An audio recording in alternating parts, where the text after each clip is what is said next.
Study IQ IAS, अब तैयारी हुई affordable. Hello everyone, welcome to the YouTube channel of UPSC CSC study IQ। मेरा नाम है रणधीर सिंह और आज हम डिस्कस करेंगे कि इंडियन गवर्नमेंट ने बे ऑफ बंगाल के अंडमान निकोबार में ऐसे कौन से डेवलपमेंट प्रोजेक्ट को नोटिफाई कर दिया जिसकी वजह से चाइना को बुखार हो चुका है। दोस्तों, ये प्रोजेक्ट चाइना के मैरीटाइम इन्फ्लुएंस को पूरी तरीके से तोड़ के रख सकता है। इंडो पैसिफिक रीजन में जिस तरीके से चाइना अपनी पावरफुल नेवी के थ्रू डोमिनेट करने की कोशिश करता है, यह प्रोजेक्ट उस डोमिनेंस को पूरी तरीके से गिरा देगा। दोस्तों, इंडियन गवर्नमेंट ने यह अनाउंस किया है कि वो इंडिया का 13th मेजर पोर्ट जो है वो डेवलप करने वाले, वो भी कहां पे, इंडिया के सदर्न मोस्ट आइलैंड जिसका नाम है ग्रेट निकोबार आइलैंड। ये है ग्रेट निकोबार आइलैंड। और ग्रेट निकोबार आइलैंड का अगर आपको सदर्न मोस्ट पॉइंट पता हो तो वो क्या है, इंदिरा पॉइंट, जिसको हम पिग्मेलियन पॉइंट भी बोलते हैं। बिल्कुल इस इंदिरा पॉइंट के ऊपर ये है मेरे दोस्तों आपका क्या, गालाथिया बे। क्या है, गालाथिया बे। और इस गालाथिया बे में इंडियन गवर्नमेंट ने आज नोटिफाई किया that we are going to develop 13th major port of India here. It will cost 41,000 crore. ये 4 फेजेस में बिल्ड किया जाएगा और पहला फेज जो है वो कब कमीशन होगा बच्चा, आपका 2028 में। मेरे दोस्तों, इस प्रोजेक्ट का नाम क्या है, mega international, what it is, mega international container transshipment port. क्या, कंटेनर ट्रांसशिपमेंट पोर्ट। इससे पहले क्या इंडिया के पास ट्रांसशिपमेंट पोर्ट था? 2024 से पहले नहीं था। इंडिया का एक ट्रांसशिपमेंट पोर्ट अभी बना, अडानी ग्रुप ने बनाया, वो भी केरला में, और वो भी मेगा प्रोजेक्ट नहीं है। This is a huge project. अब दोस्तों, ट्रांसशिपमेंट पोर्ट क्या होता है? ट्रांसशिपमेंट पोर्ट का यह मतलब है कि सपोज कीजिए रणधीर नाम की कार्गो है मेरे पास। क्या है, रणधीर नाम की मेरे पास क्या है, शिप है, जिसका काम है क्या करना, गुड सप्लाई करना। ठीक है, और मैं एक ट्रेड सी रूट फॉलो करता हूं, एक सी रूट फॉलो करता हूं, वहां से जाता हूं। अब मेरे शिप में जितने भी कार्गोज है वो मुझे 3 से 4 डिफरेंट कंट्रीज में क्या करने हैं भैया, आपके ड्रॉप करने। लेकिन मैं क्या करता हूं, जब मैं अपने डेस्टिनेशन ए से डेस्टिनेशन बी की तरफ जाता हूं तो मैं ये ध्यान में रखूंगा कि रास्ते में कौन कौन से ऐसे पोर्ट हैं जो ये सर्विस प्रोवाइड करते हैं जहां पे मैं अपने गुड्स को ड्रॉप कर सकता हूं ताकि वहां से इसको दूसरी शिप उन देशों में ले जाए।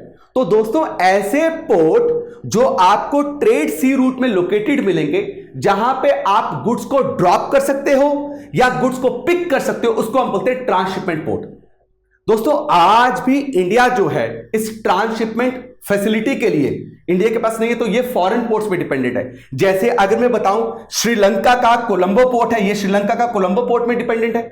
मलेशिया का बच्चा आपका कलांग पोर्ट है, राइट। इन पोर्ट्स में आपका ट्रांसशिपमेंट फैसिलिटीज है और इंडिया के 75% शिप्स जो हैं वो इन पोर्ट्स पे डिपेंडेंट है। क्या करने के लिए, कार्गो को ड्रॉप करने के लिए, पिक करने के लिए। इसके लिए हर साल इंडिया को फी देनी पड़ती है और फी पता है कितनी है, 200 से 220 मिलियन डॉलर। अब दोस्तों, ये जो ट्रांसशिपमेंट पोर्ट बनाया गया है, ये ट्रांसशिपमेंट पोर्ट पहले तो इंडिया के 200 से 220 मिलियन डॉलर पैसा बचाएगा। दूसरी बात यह है कि जिस तरीके से आज चाइना जो है अंडर बेल्ट रोड इनिशिएटिव में उसने पाकिस्तान में मेरे दोस्तों क्या किया, आपका गवादर पोर्ट बनाया हुआ है, राइट। गवादर पोर्ट में पूरी तरीके से किसका कंट्रोल है आज, 50 साल के लिए लीज पे लिया हुआ चाइना ने पाकिस्तान से। फिर मेरे दोस्तों, श्रीलंका में अगर आपने सुना हो हम्बनटोटा पोर्ट है। क्या है, हम्बनटोटा पोर्ट पे किसका कंट्रोल है, चाइना का। और म्यांमार के कुछ पोर्ट में चाइना का कंट्रोल है। तो इसने क्या किया हो, पूरे इंडियन ओशन को आज ये क्या कर रही है, डोमिनेट कर रही है। दोस्तों, इस डोमिनेंस को पूरी तरीके से पोर्ट खत्म कर सकता है। क्यों? क्योंकि ये पोर्ट लोकेटेड है कहां पे, आपका वेस्ट ईस्ट इंटरनेशनल सी रूट पे। और वेस्ट ईस्ट जो इंटरनेशनल सी रूट है, ये ब्लैक कलर का जो आप देख रहे हो, ये रूट है। और एग्जैक्टली इधर है क्या आपका मेरे दोस्तों, हम्बनटोटा नहीं, आपका कौन सा पोर्ट, हमारा जो ट्रांसशिपमेंट पोर्ट या 13th मेजर पोर्ट जो गालाथिया बे में बना रहे दोस्तों। और ये बिल्कुल करीब है किसके, जो चाइना के लिए सबसे इंपॉर्टेंट पोर्ट है, उसका नाम है क्या, मलक्का, मलक्का स्ट्रेट। मेरे दोस्तों, मलक्का स्ट्रेट अगर मैं 1 घंटे के लिए ब्लॉक कर दूं चाइना की इकोनॉमी कोलैप्स हो जाए। चाइना इतना डिपेंडेंट है इस मलक्का स्ट्रेट पे, और याद रखना इस ट्रेड सी रूट से, इस ट्रेड रूट से 35% जो है वर्ल्ड का ट्रेड होता है। 35% वर्ल्ड जो है, वर्ल्ड कार्गोज जो है, शिप्स जो है, इस ट्रेड रूट को फॉलो करती है। और इसमें एक बार भी अगर ब्लॉक लगा तो चाइना तो गया ही गया, बाकी देशों को, इंडिया को भी बहुत नुकसान पहुंचेगा। अब आपको पता है चाइना टेरिटोरियल एग्रेशन और मैरीटाइम एग्रेशन जैसे दिखा रहा है। यहां पे जो उसने ईस्ट चाइना सी में किया हुआ है, यहां पे जैसे वो साउथ चाइना सी में आपके तंग कर रहा है, किसको, लाओस को, फिलीपींस के शिप्स को पे क्या करता है, वाटर कैनन मार देगा, हाई लेजर लाइट उनकी आंखों में मार देगा, उनको भगा देगा, या अपनी बड़ी शिप को उनके साथ टक्कर कोलाइड करके उनको भगा देता है। तो इस इन्फ्लुएंस को रोकने के लिए इंडिया को यह कदम लेना बहुत जरूरी था। तो रणनीति को देखते हुए strategically it is very important step. हालांकि it will take more than 4 to 5 years, but ये आज ही चाइना को एक वार्निंग दे चुका है कि किसी दिन भी अगर 1962 वाला टाइम चला गया, अगर तू ये सोच रहा है कि गवादर पोर्ट, हम्बनटोटा पोर्ट और म्यांमार के कुछ पोर्ट पे कंट्रोल करके तू कल को लड़के मुझे यहां से पूरी तरीके से ब्लॉक कर देगा, तो आई एम टेलिंग यू कि मलक्का स्ट्रेट में नहीं छोड़ूंगी, मलक्का स्ट्रेट को मैं खा जाऊंगी। और अगर मैंने मलक्का स्ट्रेट को ब्लॉक किया तो भैया मैं तो गई, तू मुझसे ज्यादा जाएगा। Are you getting my point? समझ रहे हो? और एक और बात आपको समझनी है कि अभी के टाइम पे अगर आप लास्ट 15-16 सालों में देखोगे, और खास करके ये जो आपके 10-12 साल हुए, इंडियन गवर्नमेंट ने बहुत ज्यादा अटेंशन दिया अंडमान निकोबार आइलैंड को। और अंडमान निकोबार आइलैंड जो है उसकी जो capital that is port Blair. अगर आपको पता हो, इंडिया का सिर्फ इकलौता ट्राई सर्विसेज कमांड जो है पोर्ट ब्लेयर में हेडक्वार्टर्ड है। हैवी मिलिटराइजेशन है यहां पे, और आप देखेंगे रिसेंटली इंडियन गवर्नमेंट बहुत ज्यादा इस पे स्पेंड भी कर रही है। अब ये प्योरली अगर कोई आपको पूछे तो किसके लिए बनाया है? सीधा सीधा चाइना के बेल्ट एंड रोड इनिशिएटिव को काउंटर करने के लिए। दोस्तों ये पोर्ट जो है हमें क्या करेगा, हमारी जो डिपेंडेंस है कार्गो की, हम ट्रांसशिपमेंट जो सर्विसेज दूसरे पोर्ट से ले रहे हैं, अब ये 20 मीटर इसकी नेचुरल डेप्थ है।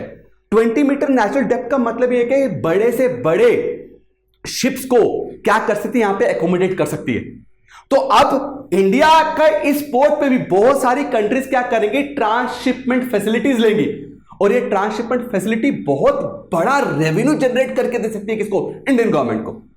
लेकिन इसके साथ कुछ चैलेंजेस भी हैं। चैलेंजेस हैं बच्चा आपके नेचुरल क्लाइमेटिक, क्योंकि अगर आपको पता हो कि आपका ये जो रीजन है, this region right, this is ecologically sensitive zone. तो इकोलॉजिकली सेंसिटिव जोन में इतना मेगा इंफ्रास्ट्रक्चर प्रोजेक्ट बनाने के लिए आपको इन्वायरमेंट असेसमेंट चाहिए होता है, इन्वायरमेंट क्लियरेंस असेसमेंट चाहिए होती है आपको, अगर आपको पता हो, इन्वायरमेंट इंपैक्ट असेसमेंट बोलते हैं। उसके अलावा अब अगर आप देखोगे ये हाईली सिस्मिक जोन में आता है।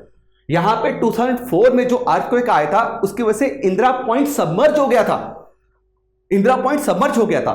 तो अब इन जगहों पे इतना मेगा, इतना कॉस्टली प्रोजेक्ट बनाना इंडिया के लिए बहुत बड़ा क्या है, चैलेंज का काम है।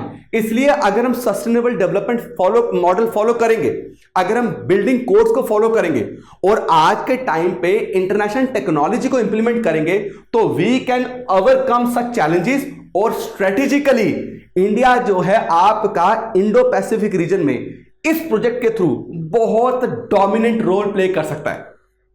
तो कमेंट सेक्शन में आप जरूर कमेंट करके बताएं कि आप क्या फील करते हैं कि ये प्रोजेक्ट बनाने से क्या इंडिया वाकई में इंडियन ओशन और पैसिफिक ओशन में डोमिनेंट रोल प्ले कर सकता है, कि चाइना कुछ ना कुछ इसके काउंटर में उसने कुछ लाके रखा होगा। कमेंट सेक्शन में जरूर कमेंट करके बताइएगा।